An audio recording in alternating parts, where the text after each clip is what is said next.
Ladies and gentlemen, boys and girls, welcome to Tales with TR episode 231B. My guest today, since we're in Boston, is podcaster, journalist, blogger, analyst, actor, all-round good guy, and my friend, the Rear Admiral, Brian McGonigal. How the hell are you, buddy? I'm doing very well, Terry. Doing certainly a lot better than June and July, no doubt about that.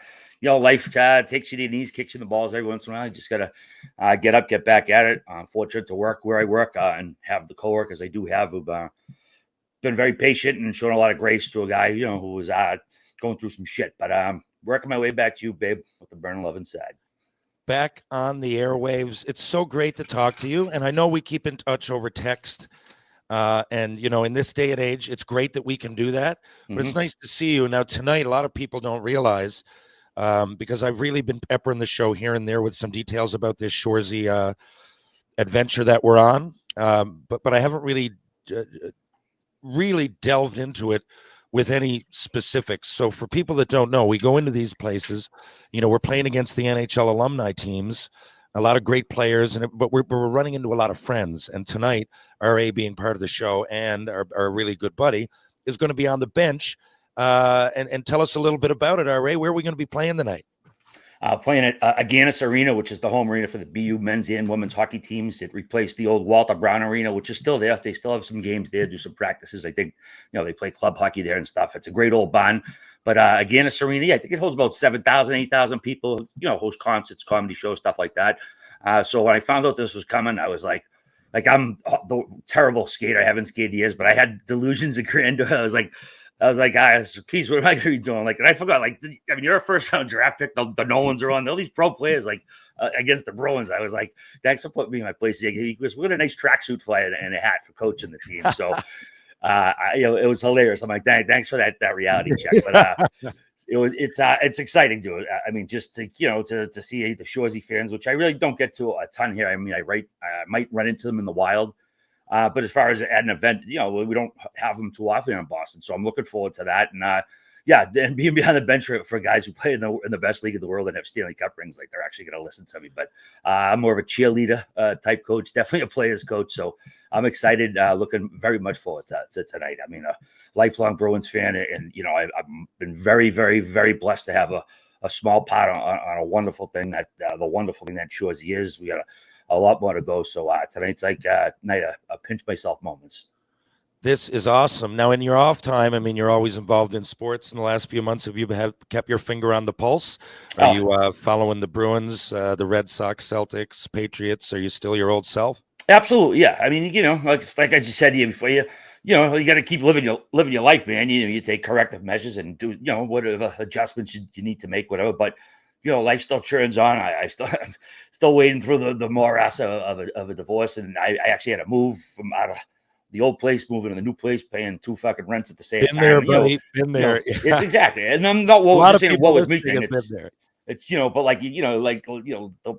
the earth keeps spinning and the world churns on, and you gotta like I said, live your life. So yeah, I mean, I'd be paying attention whether I was still pushing a broom for Boston Public Schools or doing what I do now as the diehard hockey fan. The Bruins, the Bruins fans, I love them, but they love to bitch about everything. They want to trade everything every other day. I just, give it a little more time. I think they get slaughtered by Dallas again the other night, but I think 4-1-2 or 4-2-1 last 7 games. I thought they turned a bit of a corner. I'd like some more offensive firepower as well, but I think people just love to bitch here. They're in the thick of it in a pretty tough division. I think they're in a playoff spot, or they might have slipped down to a wild card.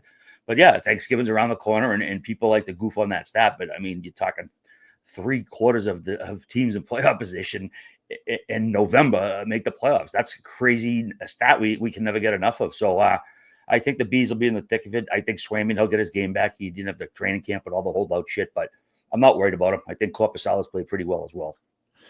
Yeah, and you know what? You guys are fucking spoiled here when it comes to sports anyway. Every team you have in a major market is usually contending and at the very least, very entertaining. And now speaking of that, you're right. The world does keep spinning. So many spins ago, you were a kid. Now, I've asked you this before. in our travels, but I can't really remember the specific definitive answer. Growing up, I know you were a fan of all sports, Boston, but is there one game that you remember outside of any other game, be it hockey, baseball, soccer, whatever? Shoot, like what? Not involved with a Boston team, or like I'm No, a just want to Boston clear. team. Soccer would have been a silly. I don't even know if you had a team, but of the four major sports, do you remember going to one game that impacted you more than anything else as a kid or a teenager, whatever it might be? I'm honestly, I've been spoiled rotten. I mean, I saw the Red Sox win it in '04. I saw them win Game 7 in the Bronx the week before that. I was at the Snow Bowl that the Patriots won the last game ever at Foxborough. I saw the Wow. Bruins win the first Stanley Cup in 39 years. I actually saw the with Pittsburgh Steelers Arizona Cardinals Super Bowl, which is probably one of the most underrated Super Bowls ever. It was in Tampa. I decided I'm going to go whoever's going to be in the game, and ended up being one of the best games ever. So I've had an embarrassment of riches. Two of the last three Celtics clinches I was at, 86 and then 08. I was at both of those games. So I'll tell you what, though, what probably seeing itself in my memory most as a sports fan was watching that. Was it the Blanc Bleu et Rouge was the Montreal Canadiens. If we were lucky enough to get tickets to them in the late 70s, man, like, my dad taught us to always respect them because they played the game with like such grace and style, and they did it like the right way. As much as Boston fans hate the Canadians, but just being able to see, Ken Dryden and Guy Lafleur and Steve Shutt and Larry Robinson and that whole crew in person, it wasn't necessarily one particular game, Terry. It was just even as a kid, like recognizing that greatness as a youngster. And yeah, the Canadians of the '70s, man, those guys linger for good and bad. Now, there's so many, like last night I went to the Aganis Arena. Is that how you say it? I went to see Yeah. BU play BC in a female game. And, the fans were there. They were into it. It wasn't quite sold out, but there's a lot of fans, given that there's so much to do in Boston. So much. And I've often said, like, you peel back the layers of Boston sports, and like it goes deep, because within all of this that's obvious, like being the four major sports I just mentioned, and then the colleges, the universities, which there are more here than I think any other major city in the United States.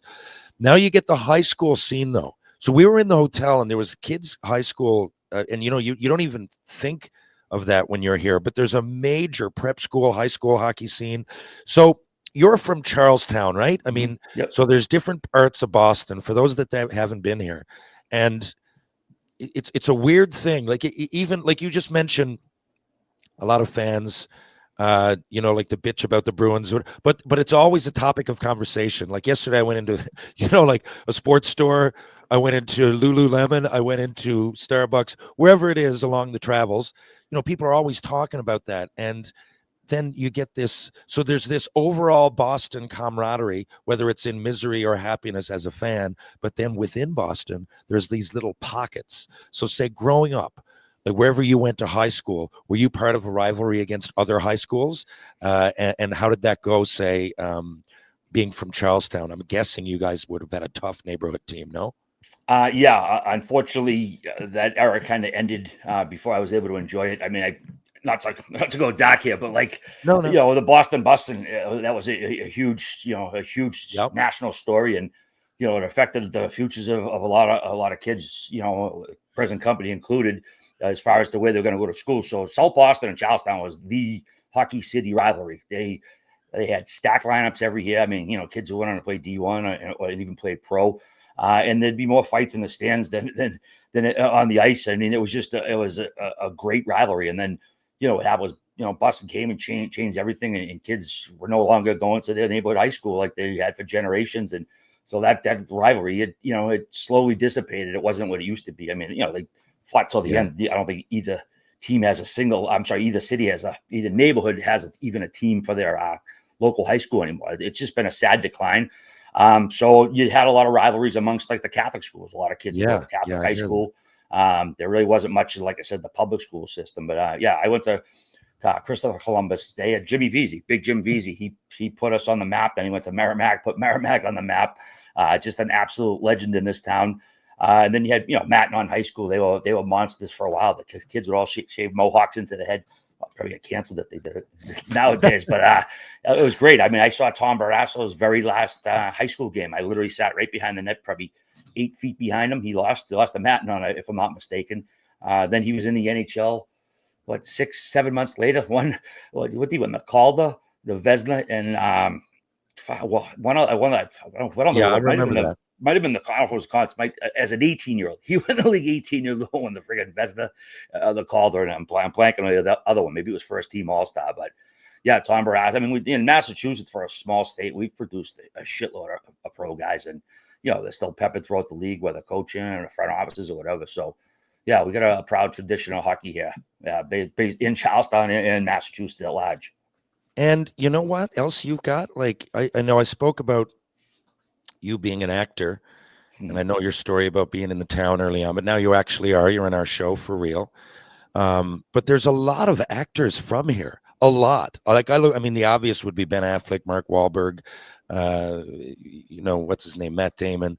But you look deeper, like guys like Leonard Nimoy and Chris Evans. It really, there's like hundreds. I just looked down. What is the reason for that? I know the universities, but is it a very art-driven, elementary kind of junior high school, grade school thing? Or is that pushed when you're younger? There must be a reason that there's so many people in the arts community from here. Definitely not pushed when I was younger. I mean, if you professed any whatever inclination to do anything artistic, I mean, you get hit with I would be right punched away. in the face for doing Shakespeare on stage. That's exactly. where I came from.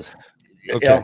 It was the era. I'm not apologizing for the era I grew up in. There were things at the time I wish they were different then. And, but if you had a creative inclination, certainly in this neck of the woods, it wasn't necessarily greeted with open arms, but we do have a tremendous, there are great public school systems. I know people are down on public schools for whatever reasons these days, but tons of great public schools in Boston and the surrounding areas. So, yeah, I think kids get a better opportunities, especially the western suburbs. They're pretty well off. And, a guy like Steve Carell, I forget exactly where he grew up. But actually, here's an interesting one for you. The most iconic, arguably the most iconic foursome in film history, half of them are from Boston, from the Boston area. The Wizard of Oz. Did you know that? Yeah, the Tin Man, Ray Bolger. He's from Dorchester. And I swear to God. And Jack Haley, the Tin Man. He was born in Boston and raised in Newton. So yeah, 2 of the 4 Wizard of Oz main folks are assholes, and one right from Boston too. Yeah. Yeah. So yeah, we got a proud tradition of thespians here.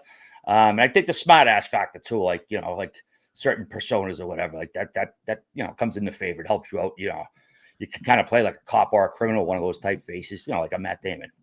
Yeah, you're right. And a lot of comedy, guys like Bill Burr. I mean, you could keep going on, but I've noticed that Canadians in like the US are overrepresented when it comes to comedians. We got a lot of actors, but for some reason over the years, I don't know, man, from Jim Carrey to John Candy to, so many, Dan Aykroyd, you can go down, there's so many current, former, but Boston is kind of like that within the United States. It's very overrepresented when it comes to that. And I do think something to do with that attitude, that kind of sarcastic swagger at times, you know what I mean? It can come to help. And it also helps when it comes to athletics, I think. Now, speaking of athletics and you growing up here, who would have been your favorite Boston Red Sox? That would be Jim Rice, 100% Jim Rice when I was a young kid, going to Sox. Okay. And people here, I mean, I know he's a huge name. You still hear the name being talked about. You go down and walk around Fenway, and you can almost hear the ghost speaking. But for what reason would he have been your favorite? I mean, he was on that first iteration of Red Sox I fell in love with. Now I was it's probably still in diapers in '75. I don't pretend to have watched it live, but it's one of those things that was omnipresent growing up here. The Fisk home run, and he was on that team. He was on the '78 team that choked the Bucky Denton. He was a hell of a ball player. He was on that legendary left field as they went from was it Ted Williams to Yastrzemski to Rice. That was butcher that. Yeah, basically, he was a legendary. He should be in the Hall of Fame. I mean, he was one of the most feared power hitters in the game. That was my next question. Do you think he should be in the Hall of Fame? Yeah, absolutely. Yeah, absolutely. And I was so heartbroken for him in '86 too. He was that aging veteran who was his last kick at the can, and they choked so bad. But yeah, Jim Rice, when I early Red Sox fan. Actually, one thing, he's known for something. Well, it happened sort of just off the field. And another crazy game I was at with my Little League team. It was probably 81 or 82. I forget someone hit a foul ball, right? Went right back into the crowd and it hit this fucking little kid in the head, and he started leaking bad. Rice come bombing out of the dugout, ran into the stands, grabbed the kid back into the dugout, brought him right to the trainer's room so the doctors could get to work on him like ASAP. It was like, well, it's not. I mean, it's well known around here, but yeah, he ran into the crowd, plucked the kid out, and brought him so we can get like. And before the days of Instagram, right he wasn't doing it for the gram. He was doing it because he was a good guy. This was just his instinct as a human being to see this little fucking poor kid just took a 90-mile-per-hour foul off his fucking mug. He just come bombing out. It was just one of those things you'd never seen. I don't think before or since. A guy right out, like I said, grab him, and such a heroic thing. So yeah, Jim Rice, a legend for that as well. Hey, what is your heritage? What is McGonigal? Where does that come from? I'm from that would be Scottish, no? No, the very as far north as you can go, Republic of Ireland and the actual island itself as well. Donegal, that's where my ancestors are from. My great grandparents. From where? Donegal, up in like the northern part, okay. The northern tip of Ireland. I don't know the exact town. I got it written down somewhere, or my fucking 23andMe thing there. Yeah, Donegal. It's like literally as far north as you can go in Ireland. I'm like, that's what. Okay, no, I didn't. The reason I asked because I've heard McGonigal, but MAC, and I thought maybe they shortened it for your name because mine used to be Orion in Ireland, right? Yeah, when we came over, they dropped the O. They get butchered too. Like I had a crazy story. My great uncle was killed on the USS Maine. In Havana Harbor, back 1899, I think it was. Wow. He had come over from Ireland, and it was like he joined the service. And, if you make it through, then you're a citizen, and that's what he was doing. And he got killed on the USS Maine. And what's crazy, my grandfather had he was very not politically conservative, just like personality. He was a great guy, gentleman. He wore a tie and a fedora every day, walked around town all the time. Everyone knew who he was. But he didn't really talk too much. He just, so we didn't know a lot, family history like probably others. And then late life, he got put on some medication, and he became like a chatty patty. It was the wildest thing. This guy who barely said two words, all of a sudden, was just telling shit that he never said before. And he's like, "Did you know your great uncle was killed on the USS Maine?" I was like, "What?" To hear that, he was 89 years old telling me this, and nobody in my family had any clue about it. So fast forward a little, was down Arlington National Cemetery, trip to Washington, and we did, saw the Tomb of the Unknown, the change of the guard there, paid our respects there. And I looked at the map, see USS Maine Memorial. I was like, I had no idea it was even there. So we walk over, sometime later they went back and, disinterred all the bodies, and they brought the mast, and the mast is set in cement as a memorial. And I'm looking, and boom, all of a sudden McGonigal it's like punches you in the fucking face. I had no idea that, name was it out the National Cemetery. It was such a powerful moment. Literally no one in my family had any clue. I took pictures, my uncles were clueless. My father had no idea. And that's a pretty fucking prominent thing to find out. You're going to probably a 90% chance he's buried there, because they said they didn't get all the bodies there, but they got 90% of them. But even so, his name is on it. And long story long, it's McGonigle. So his name was actually spelled different than mine, but it was my grandfather's uncle. But yeah, so it was a pretty wild shit to find out, man. Pretty interesting, pretty powerful, man. Yeah, gave me a bit of goosebumps there, to be honest with you. Yeah, so it was crazy shit. Go ahead, sorry. No, don't be sorry. I've asked you before when we had you on, what kind of your university experience getting into blogging about sports and everything. But when would you have known, when you were a kid? Now I've said this before. I'm an only child, and I would read a lot. My parents would, I hate to use the word make me, but strongly suggest to read or write every night. And that could be Rolling Stone magazine. It could be writing a poem. It was often reading hockey stories by Stan Fischler and Red Fisher in Montreal. That's why when I met Red Fisher, I was as intrigued as when I met Guy Lafleur. I both were equally as important to me growing up. But and I don't know, I knew I was going to be a hockey player, but I was always writing, and I something was in the future. I didn't know what it would be. Did you know at some point that you were going to be covering sports in some way, or were you real, I'm 10 years old, I'm going to be writing about hockey, basketball, whatever it might be, the Boston sports scene, maybe I want to work for Sports Illustrated? What were your goals as, a kid coming up? Oh, I was totally winging it until I went to college undeclared. But I did grow up like reading the newspaper, like started as like a 5 or 6 year old. And I know people are gonna roll their eyes and think I'm full of shit, but like literally, I would read the Boston Herald every what was around the house every day. I'd read it.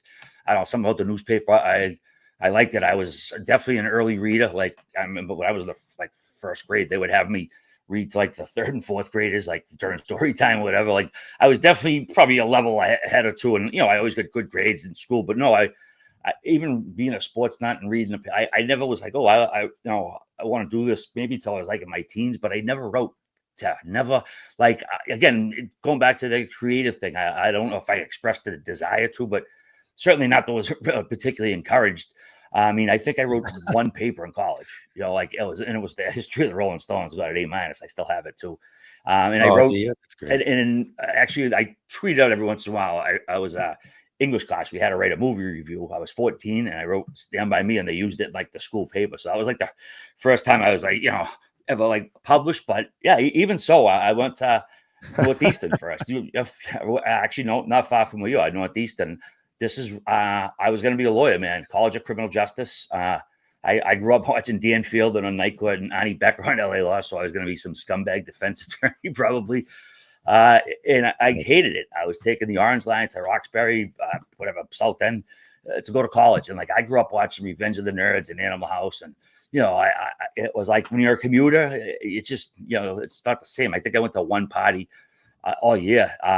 And then we had our spring break like for college. And then I took another week off. I went down to Cancun, used another week. So then I was like 2 weeks behind it. And I was I was like, fuck this. Why did you go to Cancun?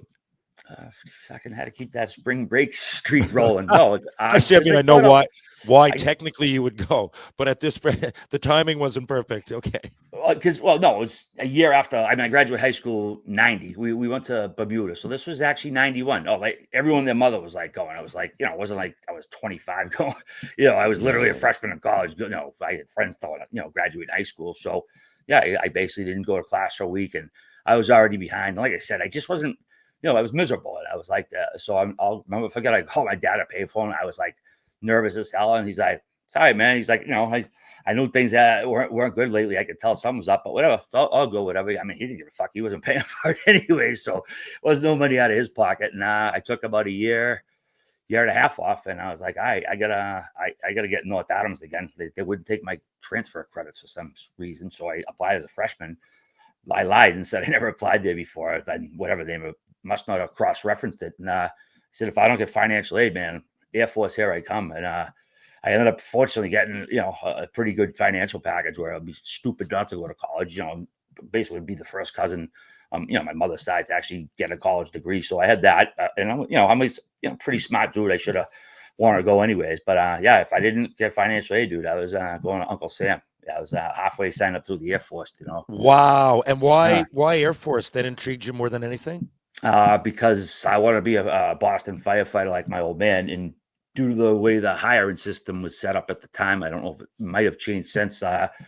Basically for every like white male hired, they had to hire a person who wasn't a white male until it caught up to the ratio of the city. But for the next 40 years, the ratio of minorities kept growing, so the fire department was constantly chasing this quota.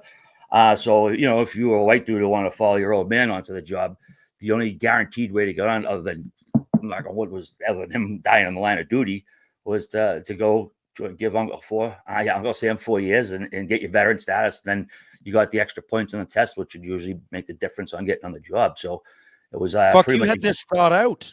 Oh no, they would do every. I would say. And they're saying like, poor white guy bitch over here. It's just like reality and the facts. No, that's just like factual. It's every like white dude I know who's gotten on the fire department in the last 35 years. It has to be 85% military. Like did 4 for Uncle Sam beforehand.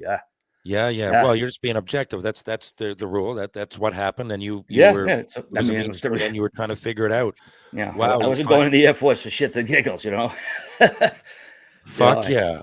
I took that first test that weeds out, the fucking true dumbbells. And the next time I signed up, I would have been giving them 4. My buddy Jamie McLaughlin, one of my oldest best friends, like we were going to go in together. I ended up going to college, and he's been on the job, 25 years now. He's a lieutenant. And he got his vet status and got the job. So it's, and I used to get wistful, Terry, if not downright sad every time a truck went by. Cause like, it was fucking shit, man. Cause I didn't have a job out of college. I was, fucking working from bum jobs left and right. And I would get like all bummed out. And then, I finally got called after fucking 10, 12 tests. I finally get called for the physical. First time ever. Dude, I'm 35. I haven't fucking seen a treadmill in a decade, and just like, smoking crack. And I try to do as much as I can and do it. Like I actually like during the physical test, I'm like, it was like that 3-foot high fence, and you have to like crawl through it and like drag like a fucking sandbag dummy. And I'm built like a fucking box of spaghetti. Anyways, and I looked at, and I was already on fumes, and I'm like, I could see the Nostradamus. I was like, if I go in that thing, I'm fucking not coming out my own volition. I was like, that's going to be, and it wasn't even about where it got viral. This was before that shit. Cause nowadays people would fucking record you, but I'm like, I know if I go in there, I'm fucking going to pass out. I goes, and I'm going to have to get dragged out of this 3-foot high fence. Someone's going to have to go and drag my ass out of there. So I ended up like tapped out of like halfway through. I still ended up passing somehow, but by then it was like a, pipe dream. I still wasn't anywhere on the list. It wasn't like a veteran related thing. So, and then, then Chiclets happened, man. And it's like, all right, it kind of validated all the college, like shit kind of came due. I mean, podcasts weren't a thing when I went to college, and they became a thing. And I was trying to get a writing job. It was my big mouth that got hired. So now when I see a fire truck, I just think of my dad and smile. It's not like a wistful fucking feeling anymore. Cause like, I wouldn't want me dragging my ass out of a fucking fire. I'll tell you that right now.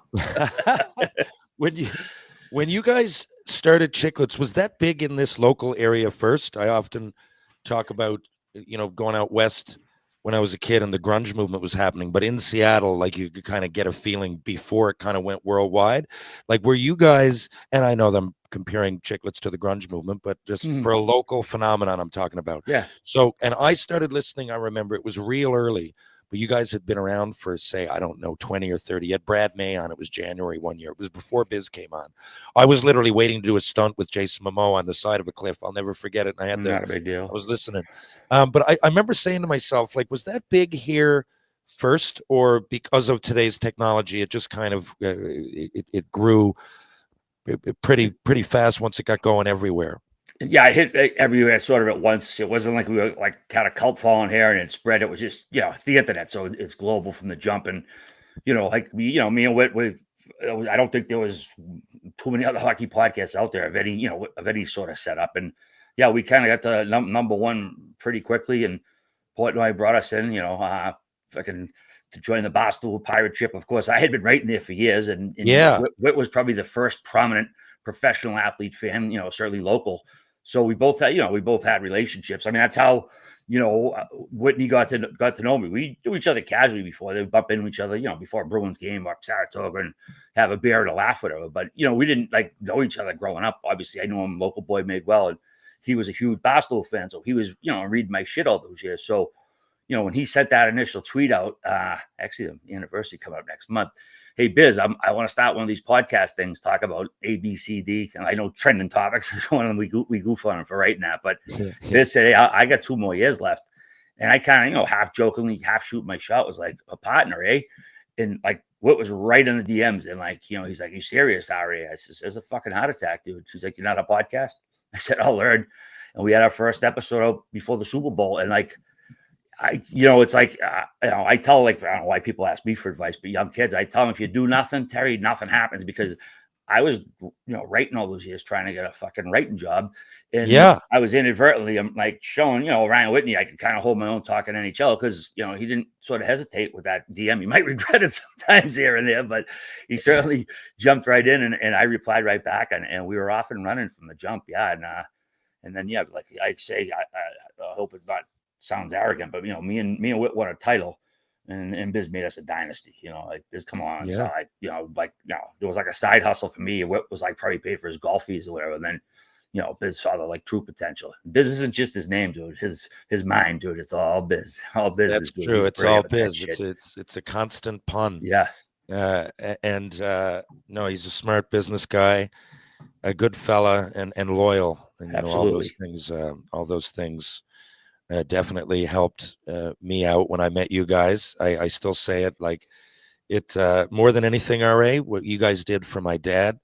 I'll just forever be in your debt for that, because Dad was he was this larger than life character that people knew in Mount Pearl, and any NHLers that came up, Teddy Purcell, and met you guys and talked about it. But now it's given him a new lease on life. He follows along, and lots of people like send fan mail. He's been in touch with friends. He's this weekend, friends that he hadn't spoken to in years that didn't know where he was. They're not on social media, but they'll figure out a way to track me down. Hey, Terry, is my number. If that's happened a lot the last few years, so I appreciate that, everything you guys did, and we're hoping to see you.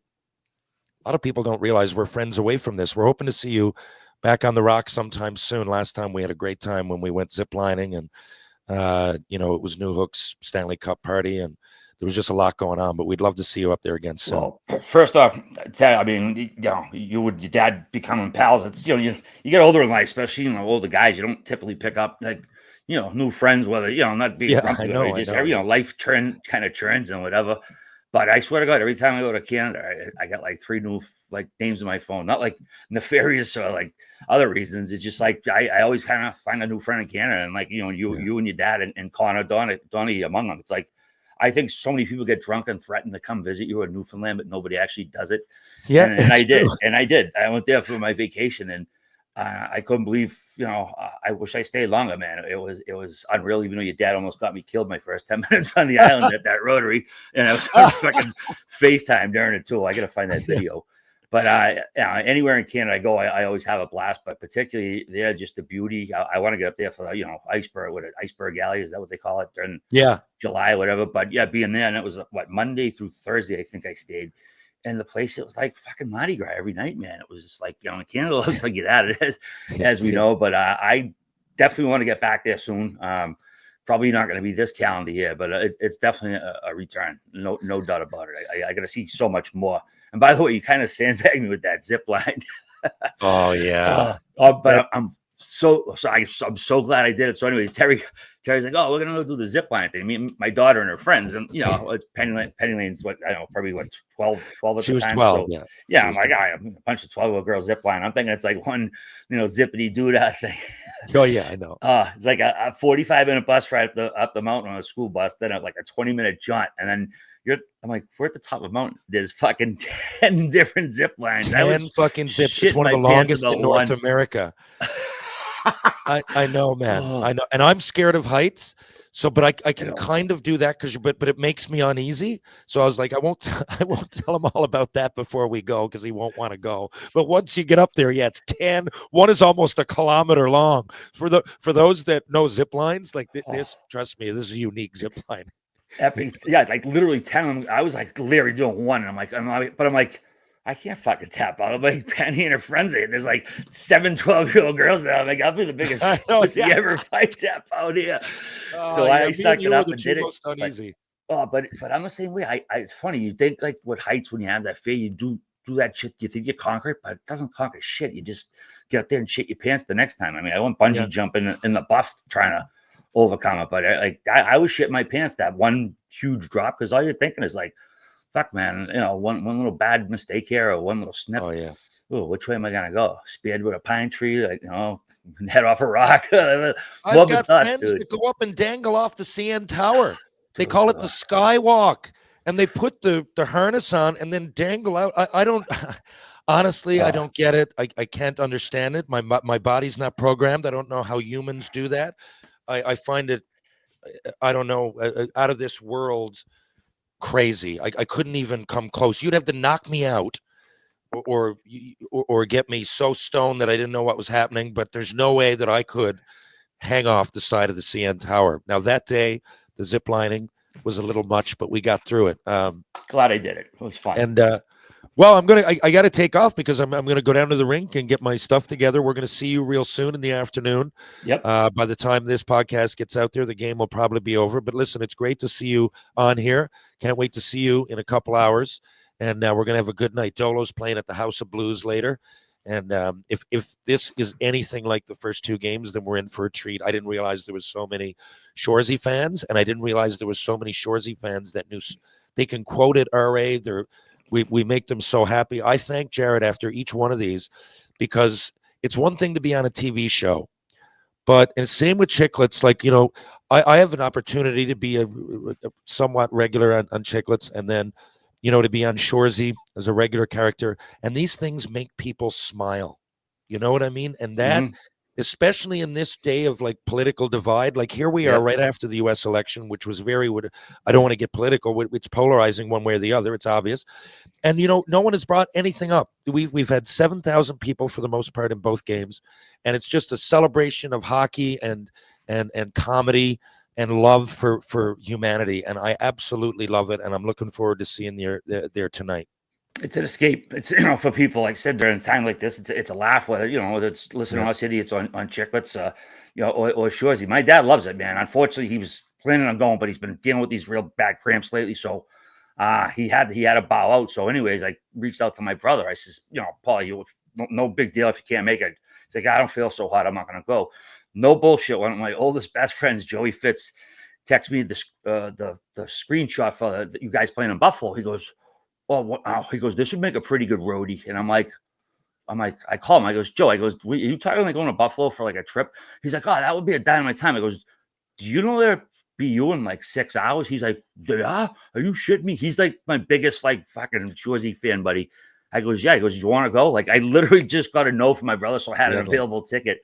And my best fucking like Shoresy buddy friend happens to text me about the Buffalo one. Has no idea that you guys are even in town tonight. I was like, dude, timing is everything, man. Like, so he's all fired up. So he's going to be there tonight. I'll meet him in a little while. One of my oldest best buddies. So fucking right. Timing is everything. You're exactly right there. Yeah. No, and we'll me. Okay, buddy. It's great talking to you on here. I'll see you in a couple hours. Do you have anything on you want to promote or anything?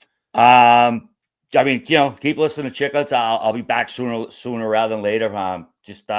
Again, all love to the boys and my work partners and all that stuff. It's they've been great during a shit thing, but I'll be back now. It's all good. Keep listening to Chiclets. See you soon. Love yous. Love you, buddy. Talk soon. Okay, there you have it, folks. My good buddy R.A. And like I said, this guy's larger than life. Journalist, hockey analyst, podcaster, now actor. But I'm above all a good friend of not only myself, but everybody you'll see there tonight. RA is part of the Shoresy family, and we're part of the Chiclets family, and I couldn't feel any luckier about that. Good people surrounding both, and awesome fans that follow us. So thanks for listening. If you're downtown St. John's, folks, why not check out George Street? And if you're there, why not check out Trinity Pub, Rob Roy Confusion, the Martini Bar, Greensleeves Pub, and of course, the Bull and Barrel. If you're going to go for a bite to eat, why not go to the Loose Tie, Blue on Water, of course, and Wedgwood Cafe, who also do catering. You see Peter Wedgwood at Wedgwood Cafe. If you want to work out, strength and balance for the body and mind, no further. Rope Walk Lane, Ryan Power Conditioning. There's 2 locations for Mr. Lube in St. John's, Newfoundland and Labrador. One is on Kemont Road. One is on Torbay Road. Live, laugh, lube. Check out the Carpet Factory while you're at it. Muggsy Jeans, the comfort and the style, the whole package. I love my Muggsy jeans. They're so comfortable. They're so stretchy. Love my Muggsy jeans. True Hockey, take what's yours. And of course, Pitbull Pain Relief. Pain sticks just don't quit. Go to pitbullpainrelief.com. See what all the fuss is about, folks. I'll be back just a couple of days with more Tales with TR. Thank you to the Rear Admiral, and see you guys soon.